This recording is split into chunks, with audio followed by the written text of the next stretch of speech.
Arab countries, including Saudi Arabia and Morocco, have pledged support to Burkina Faso under Captain Ibrahim Traorè, forming a political alliance against Western influence in the region. This alliance is seen as part of a broader effort to counteract policies perceived to be imposed by France and Finland, especially within the Francophone bloc in Africa.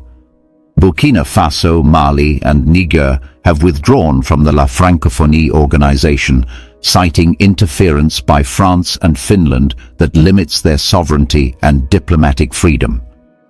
Captain Ibrahim Traorè traveled to Finland, not to meet the Finnish government, but to visit African inmates, including Simon Ekpa, the Prime Minister of the United States of Biafra, USB. Simon Ekpa is being held in a Finnish correctional center, and Ibrahim Traorè's visit is seen as a show of solidarity with the Biafra movement, which seeks Biafran independence from Nigeria. Efforts by Ibrahim Traorè to secure Simon Ekpa's release have so far failed, and tensions with Finland have increased, partly due to its restrictions on Arab migrants and political dissidents. Tunisia has also shown tentative support for the Biafra movement, though details remain limited and unofficial. In a related development, a Nigerian court case involving Nnamdi Kanu revealed shocking testimonies alleging that Nnamdi Kanu ordered attacks and placed bounties on Nigerian leaders like Bola Tinubu and Nyesom Wike. Simon Ekpa's lawyer in Finland, Carl Gummerus, has advised him to take an action that could cause global shock, though the exact nature of this move remains undisclosed. Simon Ekpa allegedly defied bail conditions set by Finland, causing internal controversy within the Biafra movement and raising questions about his leadership approach. In recent weeks, a remarkable political shift has been unfolding across parts of Africa and the Middle East, bringing together countries that, until recently, had little direct political alignment. What began as subtle diplomatic murmurs has developed into something more coordinated and public, a trans-regional alliance rooted in a shared desire to reduce Western influence and uplift African sovereignty. At the center of this new dynamic is Captain Ibrahim Traorè, the military leader of Burkina Faso, whose leadership style and defiant attitude toward former colonial powers have attracted the attention and support of not only fellow African nations, but also influential Arab countries like Saudi Arabia, Morocco, and even Tunisia. Interestingly, this alliance is also drawing attention to an entirely different movement, the push for Biafran independence, led in part by a controversial figure named Simon Ekpa, who is currently being held in a Finnish correctional facility. To truly understand how this entire situation developed, we must begin with Burkina Faso. This West African country has long had a complicated relationship with France, its former colonial ruler. Like many nations in the Francophone bloc, countries that speak French as a result of colonization, Burkina Faso has continued to face economic, political, and cultural pressures that many in the region believe have stunted their ability to develop independently. France, along with Finland, has often played a prominent role in the policies that govern many of the regional African institutions. One such institution is La Francophonie, an international organization that brings together French-speaking countries, supposedly for cultural and diplomatic cooperation. However, under the leadership of Captain Ibrahim Traorè, Burkina Faso began to express its dissatisfaction with this arrangement.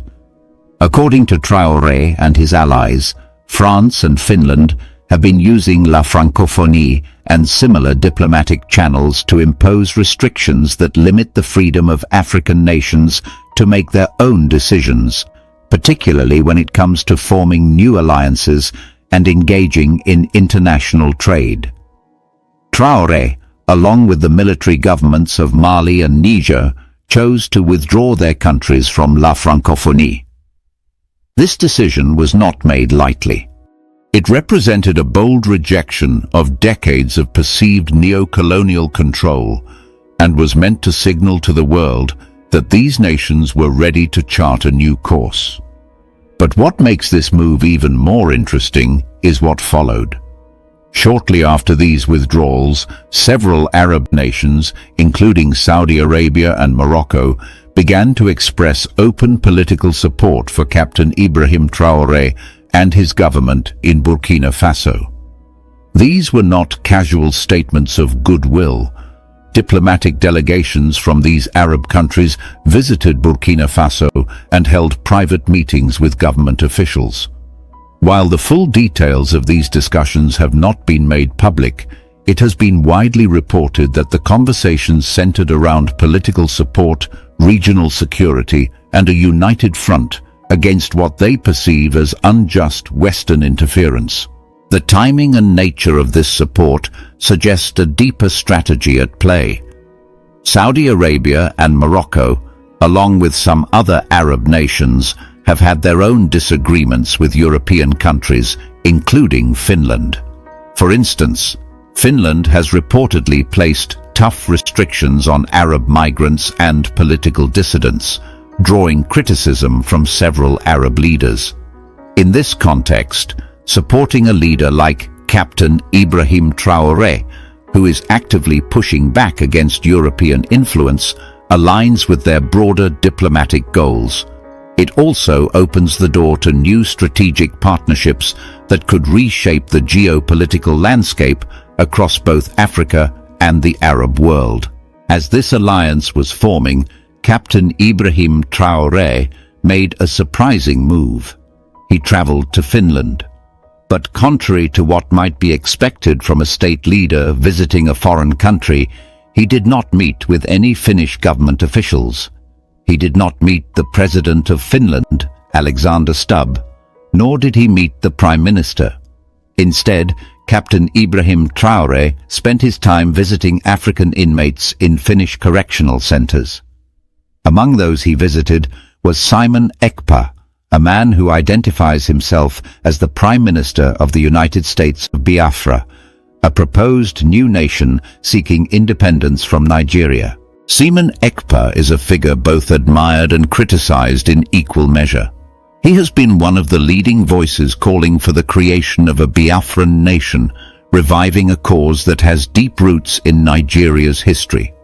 The Biafran movement first gained international attention during the Nigerian Civil War between 1967 and 1970, when the southeastern region of Nigeria attempted to break away and form an independent republic. That effort failed, but the dream of Biafra never completely died. In recent years, it has seen a resurgence, fueled by discontent over political marginalization, economic neglect, and cultural suppression in Nigeria's southeastern states. Simon Ekpa has emerged as one of the most vocal and high-profile leaders of this renewed movement. From his base in Finland, he has used social media, video broadcasts, and other forms of digital communication to rally support for the cause. His influence has grown, but so has the controversy surrounding him. He has been accused of inciting violence and calling for radical action. Finnish authorities arrested him for allegedly violating laws related to hate speech and incitement, and he is currently detained in a correctional center. Captain Ibrahim Traorè's visit to Finland, and specifically his meeting with Simon Ekpa, was seen as a powerful gesture of solidarity, not just with the man himself, but with the broader Biafran movement. The fact that an African head of state would travel to Europe not to meet with government officials, but to visit a detained Biafran leader speaks volumes. It suggests that the alliance forming between these African and Arab countries is not merely about reducing Western influence in economic or military matters.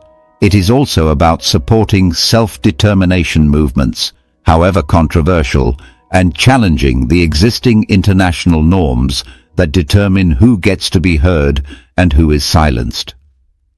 Despite Captain Ibrahim Traorè's efforts, Simon Ekpa remains in detention.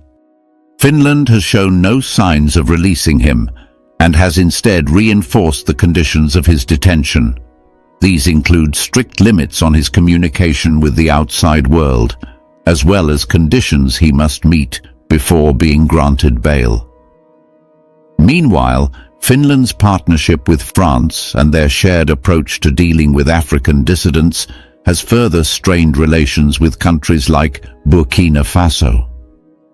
But Finland is not the only country whose actions have come under scrutiny. In Tunisia, a government that has also faced its own share of Western criticism has tentatively signaled support for the Biafran cause. While Tunisia has not made any formal declarations, sources close to the government suggest that there is sympathy for the movement, particularly among politicians who view Biafra's struggle as symbolic of the wider African resistance to neo-colonialism. Whether this support will evolve into something more concrete remains to be seen. As this geopolitical drama continues to unfold, another major development has sent shockwaves through Nigeria. In a courtroom in Abuja, Nigeria's capital, a series of testimonies have emerged during the trial of Nnamdi Kanu, another high-profile Biafran activist who has been in and out of detention for years.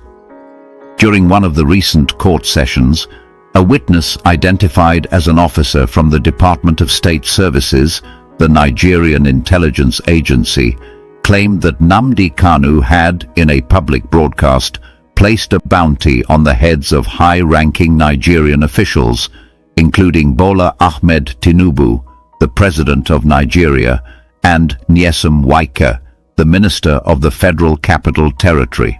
According to the testimony, Nnamdi Kanu called for the destruction of assets belonging to Bola Ahmed Tinubu and announced a 100 million naira bounty for anyone who could harm Nyesom Wike. This claim has not been independently verified, but it has sparked outrage and deepened concerns about the methods being used by some factions within the Biafran movement. Critics argue that such actions only serve to discredit the cause and make peaceful dialogue more difficult. Supporters, on the other hand, insist that the movement has been pushed to the edge by years of injustice and repression. Simon Ekpa has not been directly implicated in these statements, but his association with Nnamdi Kanu and his role in the Biafran movement have brought him under even greater scrutiny. His lawyer in Finland, Carl Gumarus, recently made headlines when he suggested that Simon Ekpa might take a step that would shock the world. The exact nature of this action remains unclear, but it has sparked speculation. Some believe he may try to release a major statement or video from prison. Others think he may attempt to renounce his citizenship or make a legal move that could cause international attention to refocus on his case.